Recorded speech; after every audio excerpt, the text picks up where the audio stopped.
Good evening, ladies and gentlemen, boys and girls, and welcome to the Essex Members Forum. This evening we've got a panel to answer your questions, and that consists of Chairman John Farragher, Deputy Chairman Peter Northfield, Ian Patterson, our Treasurer. Ronnie Iran is due to join us, but not quite joined us yet. We also have our head coach, Anthony McGrath, and just to let you know, I believe it's Anthony, it's your birthday this evening, so many happy returns. We have Pip George, who is the head of Essex Cricket in the community, and we also have Chief Executive Derek Bolden. I think that's everyone. I haven't missed anyone, have I? So, with that all in mind, let's just kick off then with the first question. And actually, this is on the subject of the 2021 season format. And there's a few people who have written in with a range of questions. So I'll try and summarise them. So, assuming things are back to normal next season, will be a county championship, 2 divisions, or another Bob Willis Trophy in a different format? Brian Springall, Jim Grimwood have asked about that. What would be the club preference if given a choice for a conference style or 2 divisions? And also, if there is a conference style competition, do we support a Lord's final again at the end of the season between the top 2 counties? What's our view on that? So I think probably the best person to answer this one is our chairman, John Farragher, at least to start with for his view. So John, over to you. Yeah, right, fine. Thank you very much, Mike. And yes, welcome everybody to this forum. We'll try and be as open and honest as we always are with you. And there's very good questions have come in this evening, so it should be a very interesting forum. Going back to the first sort of bunch of questions that have come in, all surrounding the format for next year, what's going to happen, etc., etc. A lot of discussions have taken place just recently between the counties and the ECB following what has been a fairly successful, or a very successful season, if you want to call it a season this year. But in terms of introducing first to the counties, albeit behind closed doors, has worked very well. And that the Bob Willis Trophy that we were playing for in a conference process has been a big success. So credit to the ECB for managing to get that competition out and available to us to watch, albeit online or whatever format you were using. But going into next year for 2021, we are looking or discussing right now, and a decision will be taken in the very foreseeable future as to what exactly the format will be for next year. There is a strong leaning towards having a conference system again, which would determine the county championship. There has also been, there's still some talk around the county championship 2 division, but I have to say, I think for next year, that is likely. But I do emphasize we are talking at the moment 2021 only. But I think the favourite coming out is the which will be set up on a seeding process, which is impossible to explain to you how this actually came about. It's a complicated process, but the 3 groups for the conference process have been agreed. And what the plan is to play 10 games in the first part of the season before we take the break. But also, what will happen is that the winners of each of the conference groups, positions 1 and 2, will go into a League 1. The positions 3 and 4 in the 3 conferences will go into Division 2, and the people finishing 5 and 6 in their conference group will go into Division 3. And then those 4 remaining games will be played later in the season, and you carry forward with you the points that you have gained in the group stage into the divisions that you've gone into. if that makes sense. It's a pretty complicated process, but you will end up having 3 divisions playing. And the discussion point then comes is, if you play that group, you will end up having a champion and a runner-up, etc., in Division 1. And we have then to make a decision that, do we then go into a Bob Willis trophy format again, i.e. do we play a Bob Willis style in terms of having the trophy, which will be played between the first and the second of Division 1. The best 2 teams in the country would play for a Bob Willis trophy, or do we have it that the winner and the runner-up in Division 1 then go and have a playoff final played at Lords to finally agree which is the champion. That process I actually don't like. I don't think it's right that you should play a county championship season and then have to have the top 2 teams playing a finals game at Lords to decide who really deserves to be the winner. So I think it's likely to end up that we will have a process where 2 teams in the country will play for the Bob Willis Trophy as a separate entity, and not to decide the championship. That makes sense to you, and it's a complicated process. So it is if you like, a conference type system, and the Bob Willis Trophy being played as a separate entity. And that has to be ratified by the county chairman, which will be done later on this week. I hope that's answered the question. It's a complicated process for all of us to get our heads around, but I think it's probably the best format that we can get out in terms of the way the country is right now and going into next year, where there is still so much uncertainty about what will be actually available to us. Hopefully we will have crowds back into the grounds next year, but there is still a certain amount of concern about whether that will be back to the original numbers. And I think, if I'm openly honest with you, I think it's unlikely that we will get full crowds back at this stage, but there is a reasonable level of confidence that we will be able to get crowds of some numbers back in. But until we actually get further into the year and the early part of next year, it's going to be impossible to actually say which way this is going. But that's the situation in terms of what cricket will be played next year, along with the 100 competition is still planned to take place, and running in parallel with that will be the 1-day competition that we know, and then we will have the T20 Blast as we've had in the past, and that will go through finals and then the semi-finals and the finals day at Edgbaston. So in a nutshell, you've got a Bob Willis Trophy probably going to be played. It will be played at Lords, and it will probably be between the top 2 teams of the country playing for the Bob Willis Trophy. And then we will have the conference system, which will end up, and that will define the championship for next year. The best team that wins that will be the champions for next season. I hope that's correct, Mike. I don't know if you understood that, but it is a complicated business. Does that cover what has been asked? I think it does. Yeah, there's a couple of follow-up ones about the 100, but I just wanted to I forgot to mention 2 people there, as well as Brian and Jim. There's Kevin Watts and David Williams as well, contributed some questions around that. You mentioned a little bit about the 100 there, John. There's a couple of follow-up questions about that. One from Steve Trump. Firstly, many congratulations to the club for winning the Bob Willis Trophy. His question is that I think we've seen all that's best about cricket in this Bob Willis Trophy event and the T20. So is there any way that you can see the 100 being abandoned now, or is it a done deal? And just following up with that, Kevin Watts also pointed out that the Bob Willis Trophy has given the opportunity for a number of younger players to come in and play. Could that mean that the county championship could be played in parallel with 100 if we're encouraging younger players?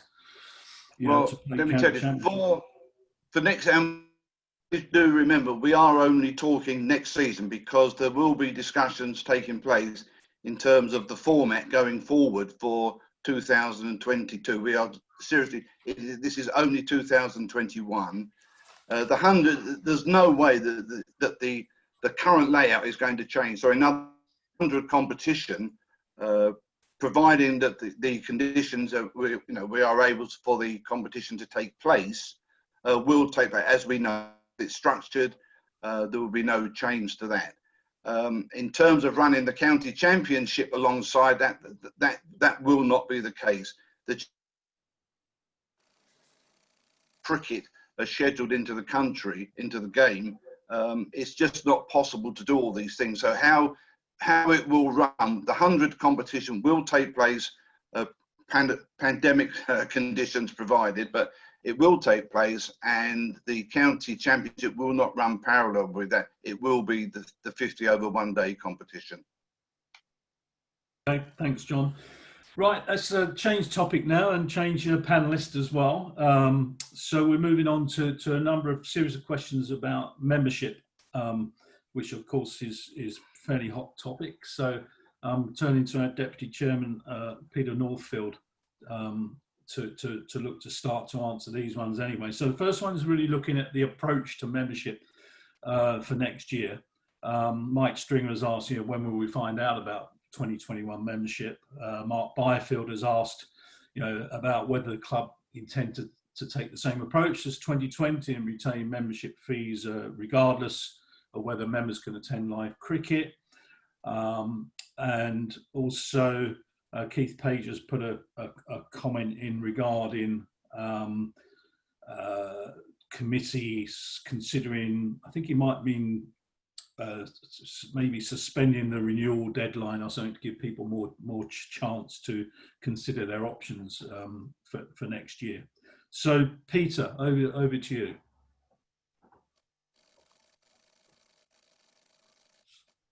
I'll unmute myself. Yeah, good evening, everyone. Thanks for that, Mike, and good evening to all our members. I mean, I think that, the thing that has come through this year has been the tremendous support that we've received from the membership, from our commercial partners, and it's enabled us to get through the season. There's absolutely no doubt about that, because frankly, without members, there is no club. I mean, it is that serious. I mean, I'm sure that the Treasurer may wish to add to this point at some stage, but I mean, without that revenue, we don't have a club, and things are looking very, very difficult for next year. What we are doing, however, is to ensure that we still provide value for money and that we still provide some entertainment for you, and it's in the hope that we will be playing some cricket. There will be a membership pack going out in mid-November, which will reiterate what we've already promised to do, which is to provide the 20% discount for those members that do renew. And certainly we would honour the other pledges that we've made, such as the Honours Board for all members. All your names will go into the yearbook. We want to recognise the fact that members this year have kept us afloat, and we hope that they will come back. But it really is a serious situation that we find ourselves in. I think in the event that there was limited cricket, I think one thing to bear in mind, of course, is that may well be restricted to members only. In other words, if we were on reduced attendance, it may well be that we couldn't let anyone just turn up at the gate and buy a ticket. So, I mean, it really would be another incentive to buy.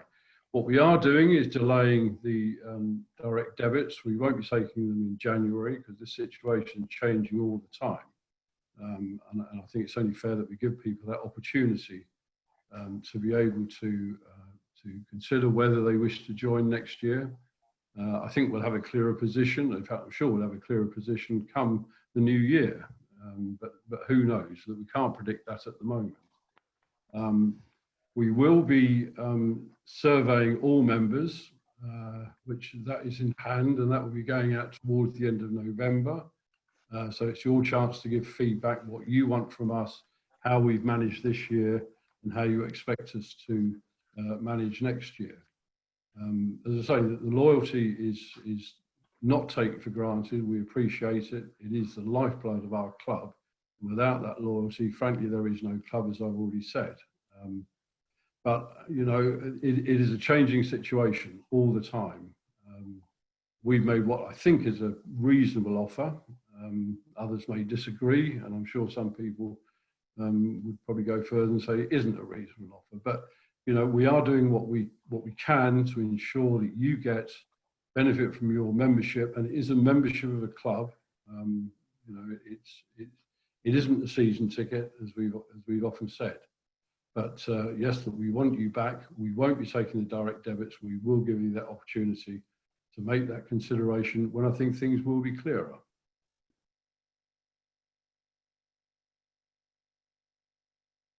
Okay, thanks, Peter. Yeah, moving on to some follow-up questions. We've had a number of people talking about membership loyalty, and I know we've obviously put some things in and announced some things already. But I think James Bremner pointed out in the light of what Nottinghamshire have just done. For those who are not aware of it, have just sort of awarded all their members a county cap, a physical county cap. Are we looking to do something similar? Could we make next year's handbook free? Anything else? Peter, do you want to? Well, I personally think that we should reward our members that have been loyal to us. We can do that in a number of ways. I don't think it would be a county cap. Because I think when you look at the cost of that, it would probably be, well, we give everyone a county cap, or and get rid of a player to pay for it. This is something which we've obviously got to consider. I mean, we are trying to reward people, but whether we would go that far, I think it's unlikely. It might just be an idea at this point to just remind people some of the benefits that we are going to put forward next year. For membership. Yeah, I mean, obviously the key one is a very significant discount on the membership, which you would pay otherwise.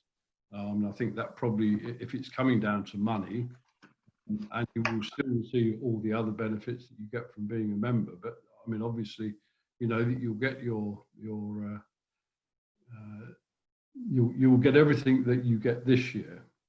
But the key factor, I think, for most people is it is a significant discount on the cost of membership. I think that's the most important point. Yeah, Peter, we've had a couple of questions in. I've probably covered some of them, but if we're not taking the direct debits in normal way, any idea when it will be done, and is there the normal direct debit discount? And Richard Lance is talking about any plans to offer an early discounted fee, an early renewal benefit. I think I'd probably have to defer on that question because I don't know the answer. I mean, certainly we would still offer the direct debit discount. How long we defer it to, I think, depends on the way that this pandemic is going, and on the view that we've got in regard to the likelihood of people being able to come and watch cricket. I think, and just coming in a bit there, Mike, is to say that we will, of course, we will have regular communication with them, because that is important, and we'll bring them up to date. So before we actually decide to put the direct debits through, we will communicate first with the membership and bring them right up to scratch and tell them what we're doing before we take any action. Okay, so it's only fair that people understand, and we don't want to be just seen to be taking that and just running after the money, if you like. We will there will be another opportunity for us to talk to the membership and explain exactly what the next stage in the process is going to be. Okay, thanks, John. Well, yeah, I mean, exactly. I mean, we are certainly going to communicate better than we do, I think, over this matter. So I already mentioned that there's this big survey which will go out to all members. There is the mailing. There is a virtual celebration event which all members are invited to attend. I think that's 28th of November, something like that. But again, that will be briefed out. But yes, that we will communicate every decision that we take. We will communicate that directly with the members. Okay. Okay. Well, let's move on to talk about the importance of income. and income generation is something that Chris Ridgewell has written in about.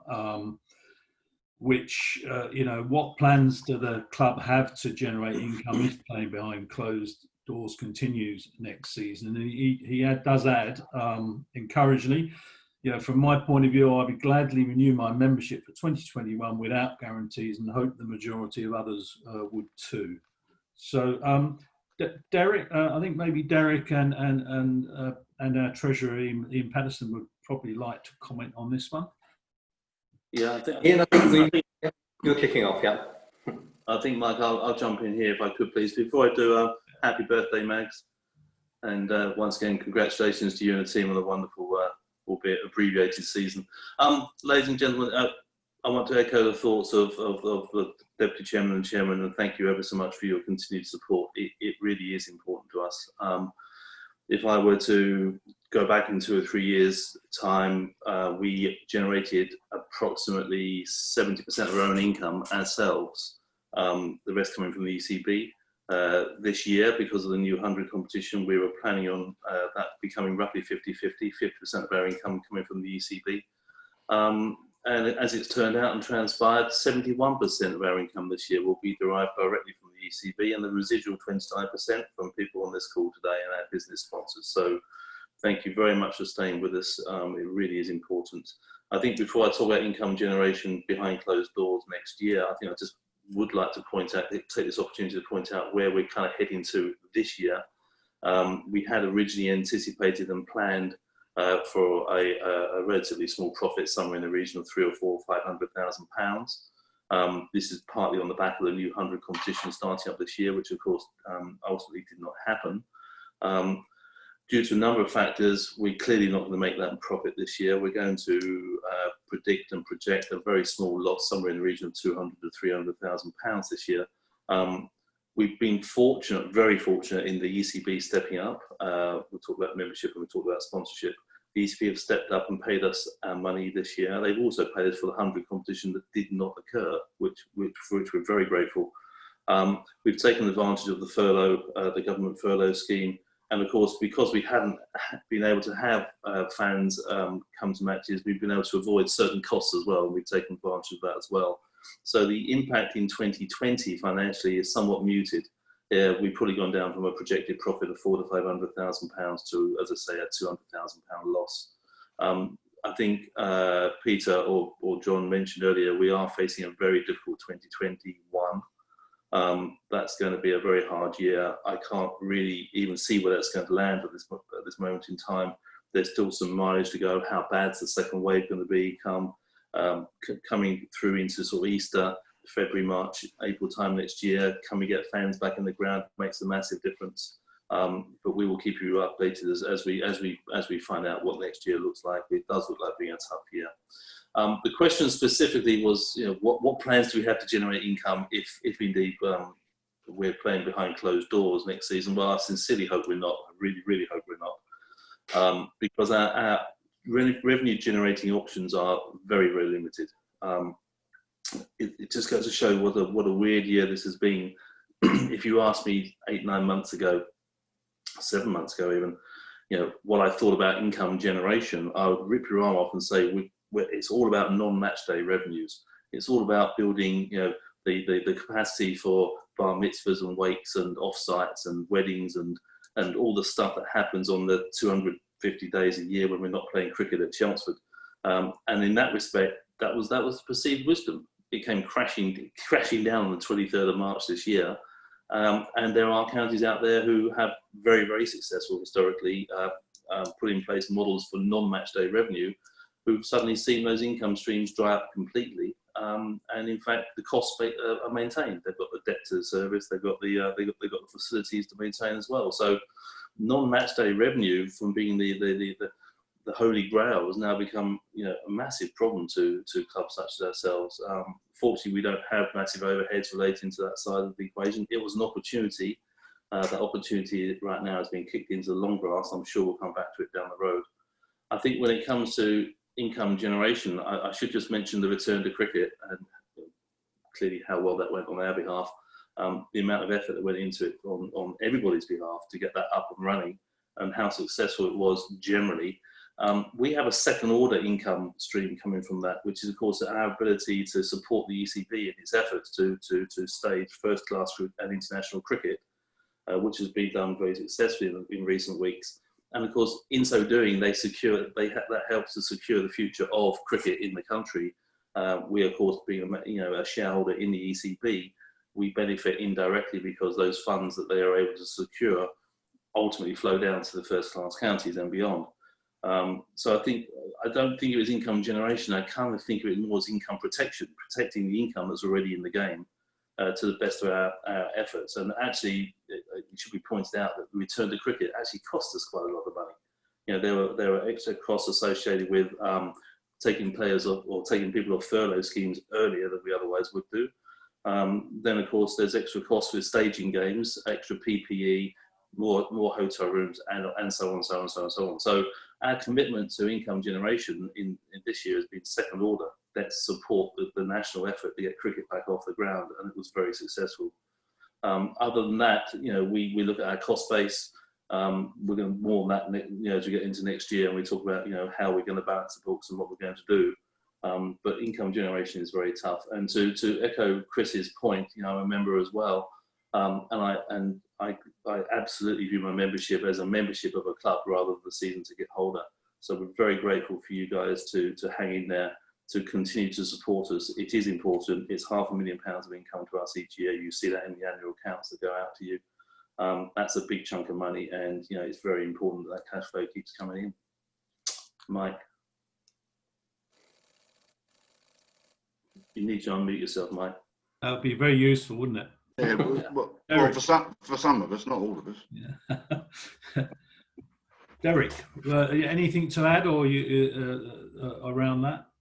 Not really, no. I mean, very eloquently put by Ian, and I agree with it 100%. I think one of the advantages we have is we've got a very creatively minded, enthusiastic commercial department, and they're considering as many options as possible to generate income. So they're alive to it, and they're working very hard on it. So all ideas welcome. If anyone out there has got ideas as to how we could generate income during the close season as well as during the season, they'd be appreciated. But no, I think Ian has summarised it very well. I agree. Mike, okay, thanks very much. Mike, just one bit on that, on top of what Ian was saying. It's worth everybody understanding that this year the ECB is likely to lose somewhere between sort of 150 and 200 million. So that clearly has an impact on the game and the amount of money that filters down into the counties. So all those words that Ian was saying are so true, that without that kind of support, and if we hadn't have had the membership, you know, leave their membership fees with us for this season, we would have been facing a very serious problem. And that's why I think it is worth just saying to them that I know several members contacted the club and contacted me, and we spoke about what had gone on in terms of, you know, of the membership fees for this year. But I think people will now start to understand just how vitally important it was that those membership fees, which we desperately need to keep the club afloat. And going forward, you know, nothing has changed for next year. So the membership support to help this club get through whatever the situation is next year is vitally important to us. So building on Ian's words there, you know, the one message we want to give to everybody, one, we do thank you for keeping with us this year, but next year is just so vitally important for us. And we want to be out there. We want to be out there playing the best cricket.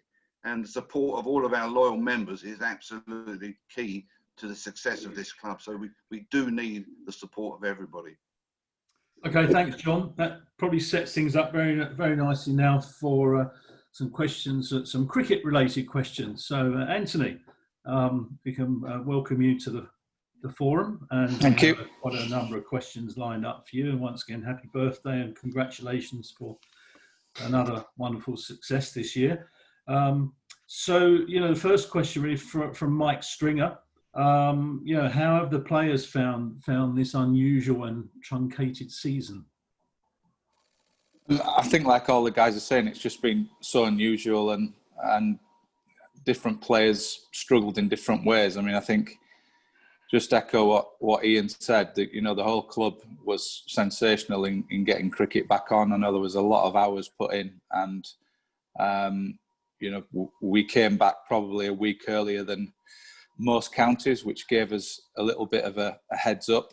But with the guys being on furlough for a few months and training was kind of left to dependent really what facilities they had at home, some guys came back in better condition than others, and we expected that. So it did have an impact on guys, you know, start to the season. Some were better prepared than others, but I must say the efforts they put in through the season, you know, reflected in our red ball results. We were disappointed, of course, in the T20, but I think the efforts that we put in, really, the planning was, once we knew the schedule was weighted with red ball competition for the first 4 weeks, we really had to concentrate on the red ball side of things in terms of preparation with all the medical advice we got. So we were a little bit cold going into the T20. We saw a little bit of improvement towards the back end, but all in all, I think to come away with a trophy in a very difficult season was a brilliant effort from not just the players, the whole club. Great. Okay. Mike Stringer has asked, have we got any players going abroad this winter? Or do we even know that yet? No, it's just so tough at the moment, as everyone knows, with the situation with COVID, and the borders are closed in many countries, and of course we're looking after the welfare of our players. We don't want them going somewhere and then, you know, be stuck overseas. So we're monitoring it closely. Of course, we want our players to get as much cricket as we can. But at the moment, probably the guys outside, you know, England are doing some franchise stuff. At the moment, there's no plans for any players to go abroad at the moment. Okay. Is after another great season for Sam Cooke and showing his skills in the final, Derek Harper asks, is Sam Cooke being considered by England? I'm not sure, to be honest. I mean, he should be, in my opinion. I think he joined up with the Lions in the winter in Australia, didn't manage to play a game. But again, he's just getting better and better. You know, the way he bowled throughout the whole Bob Willis competition, he probably deserved more wickets. But fittingly, I think to get 5 wickets in the final, a really important time, was a great reward for him, really. He didn't play as much in the T20 as he probably could have done, because there were restriction on overs and, you know, looking after guys during games with a truncated season. But I think he's still a young guy. He's getting better all the time. He's a very smart bowler. And I think we saw in the final, you know, under pressure, he can do it at that kind of level. So hopefully he keeps continuing to grow, and England will come calling. Okay.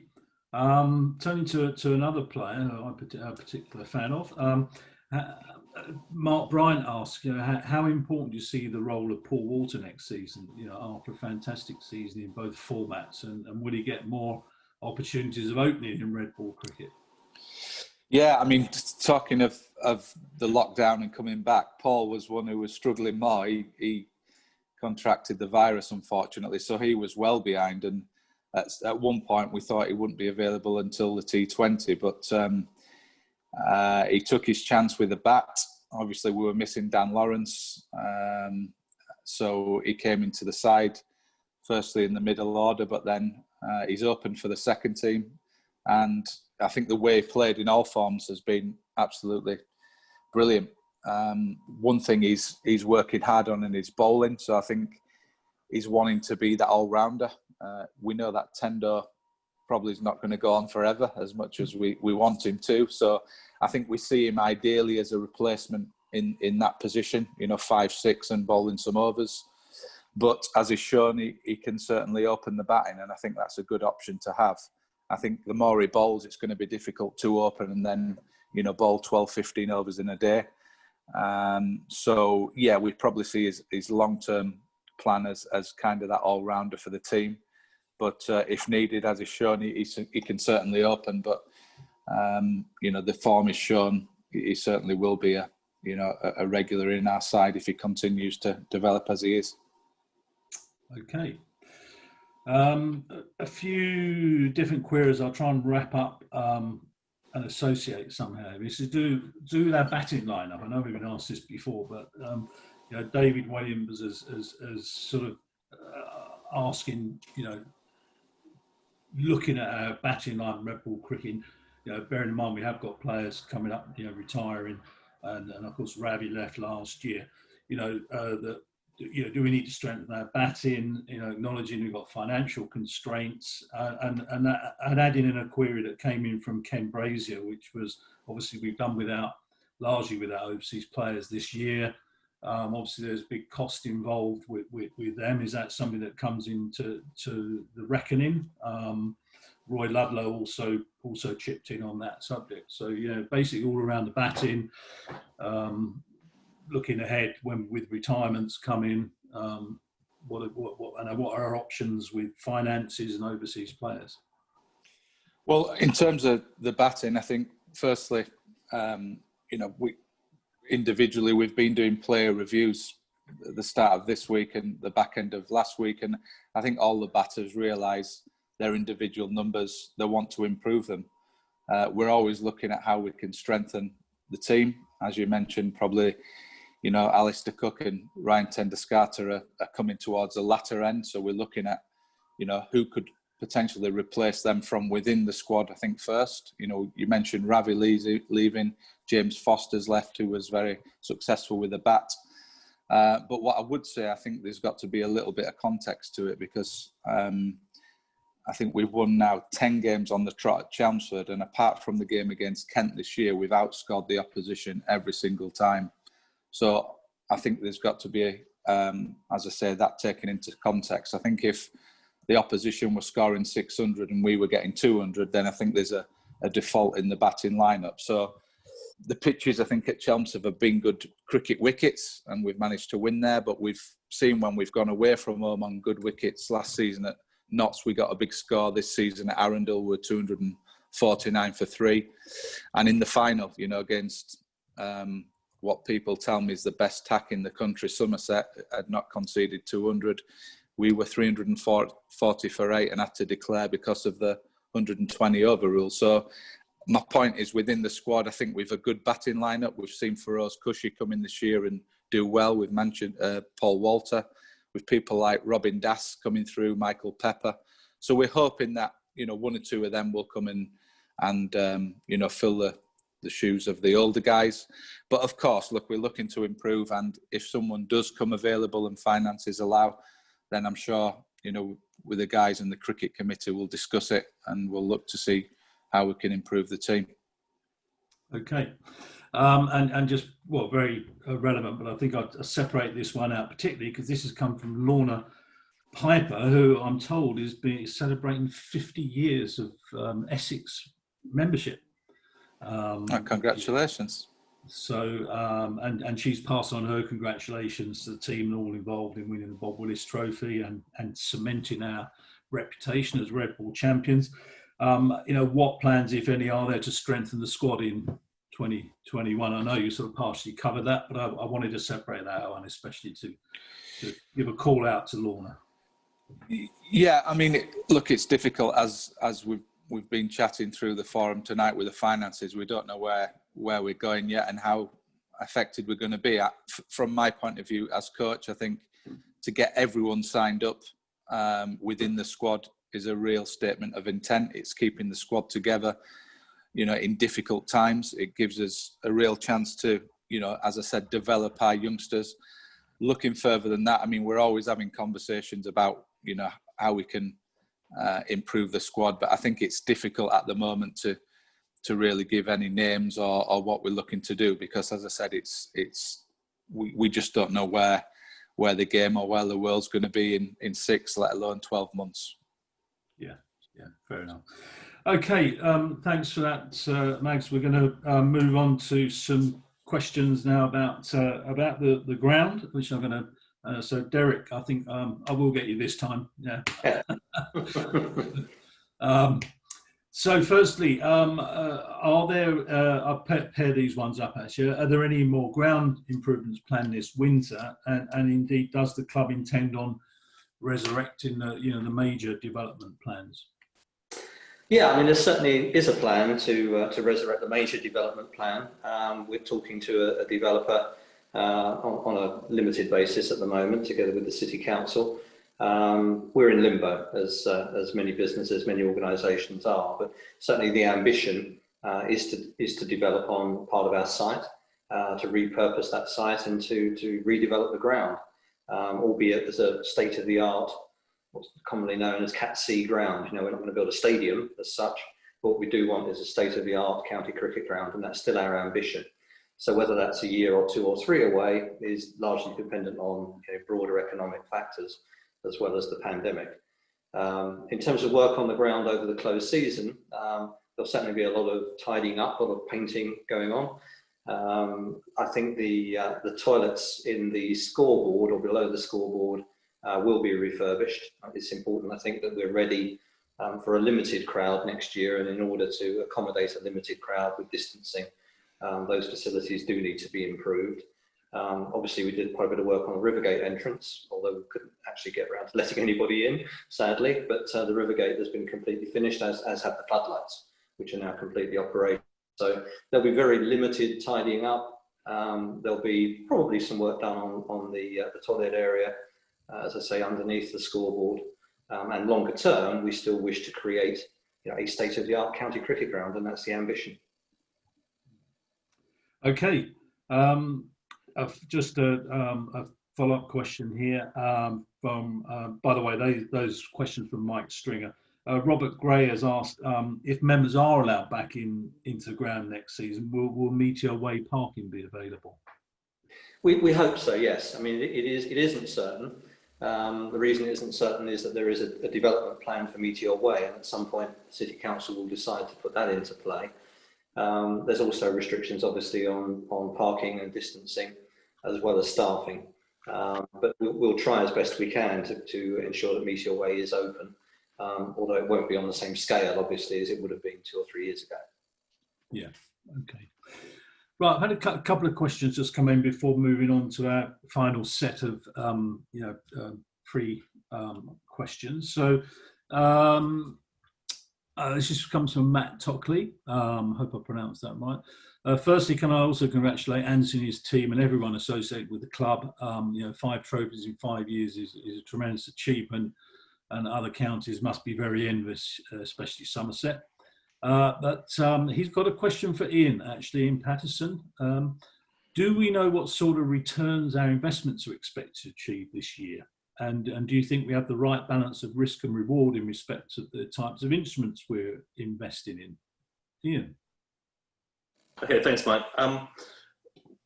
Just to put things into context, ladies and gentlemen, we have an investment portfolio. That's how we refer to it. It's a portfolio of investments.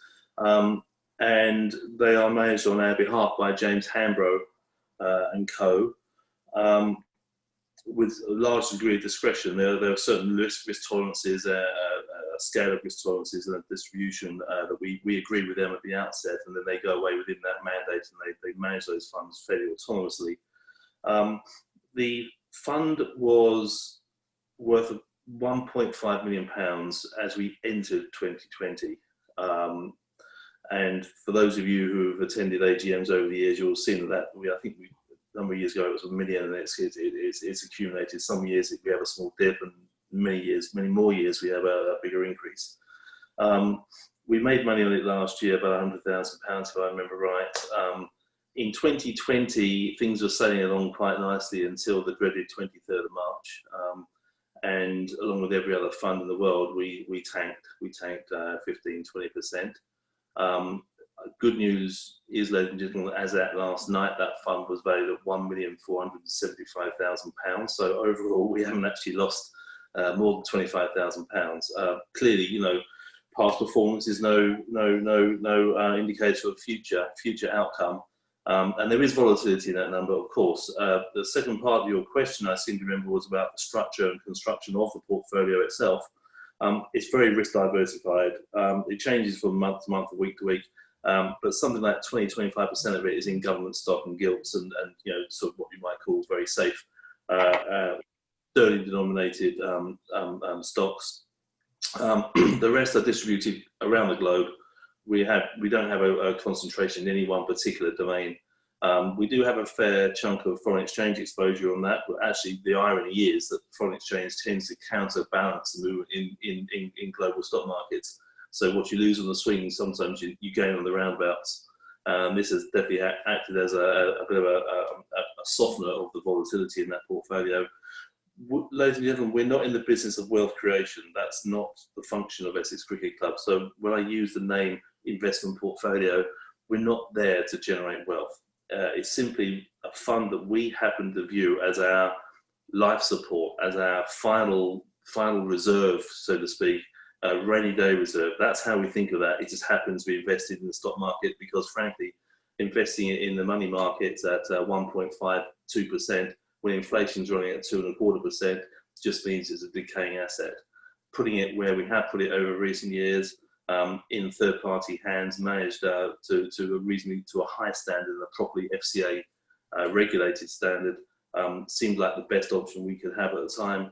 The alternative, I guess, would have probably been to invest in some kind of commercial property or residential property, maybe buy some flats, etc., etc. The problem with those things is they're not liquid. This is a rainy day fund. You don't know when a rainy day is going to hit. You need to be able to liquidate that portfolio fairly quickly. So, all in all, we're thrilled that actually, so far, year to date in 2020, we haven't lost any significant amount of money. I hope that continues. Time will tell. Time will definitely tell. But it is a transparent, liquid portfolio. We can keep our eye on it quite closely. Mike. Okay. Yeah. Thanks for that, Ian. Very clear. Good explanation. So, a couple of other cricket-related questions before we move on that have popped up. Firstly, from Stephen Mirrington, who's read that Kolpak's status will cease on the 31st December this year, and that then Simon Harmer will count as an overseas player. Firstly, how many overseas players will be permitted? Will Peter Siddle be returning, and can he be accommodated in the 11 at the same time as Simon? So, Anthony, could you enlighten us on that one, please? Yeah, I'm pretty sure, and Derek will come in if I'm wrong. It's 2 overseas now per competition. I think that's right, Derek, given the new ruling. So, yes, Peter Siddle is coming back, so him and Simon can play in the county championship. In terms of T20 and the 50 overs, we're still chatting around that and what we're going to do with the options. Again, we don't know about international schedules and our players going to be allowed in, but at the moment we've got Simon and Peter, and then we'll just assess from there. But just to repeat, it's 2 overseas per competition that are allowed to play in each team. Okay, and Mark Wallace has just asked a very leading question, so not sure how much you want to speculate on this at the moment. Are we releasing any players this season or recruiting? Derek, do you want to come in on that? Or? Well, the work has been done really, so we haven't released any players.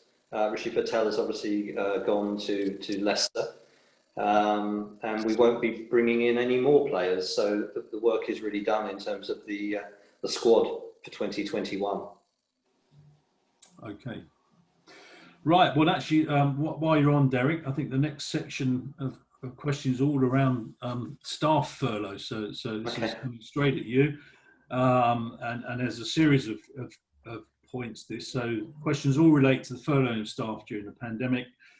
So firstly, how many employees, both playing and non-playing, were placed on furlough? So let's go one by one. So yeah, how many employees? Well, pre-season we had about 112 on furlough.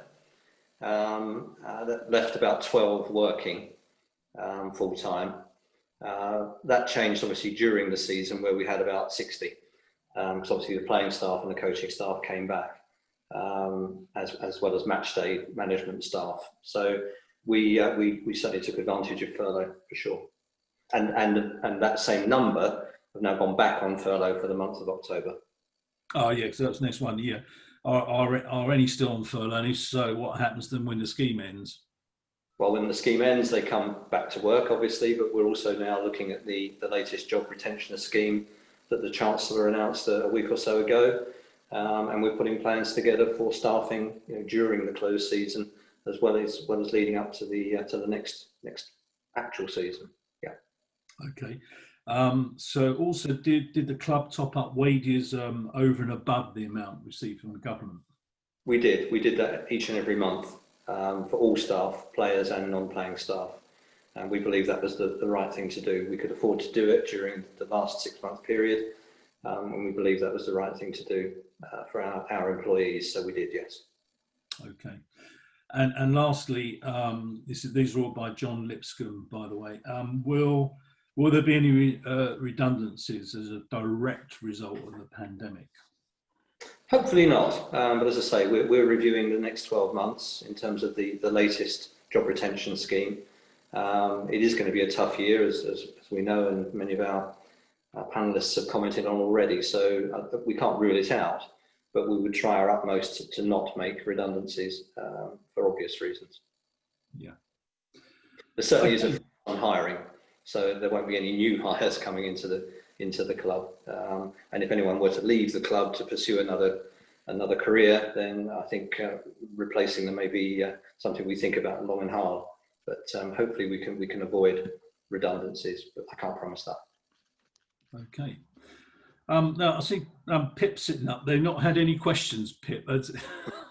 All been focused around other things other than Essex cricket in the community. But I think I'd like to give you an opportunity to to tell us how's this pandemic been affecting you and the cricket in the community. What's been going on there.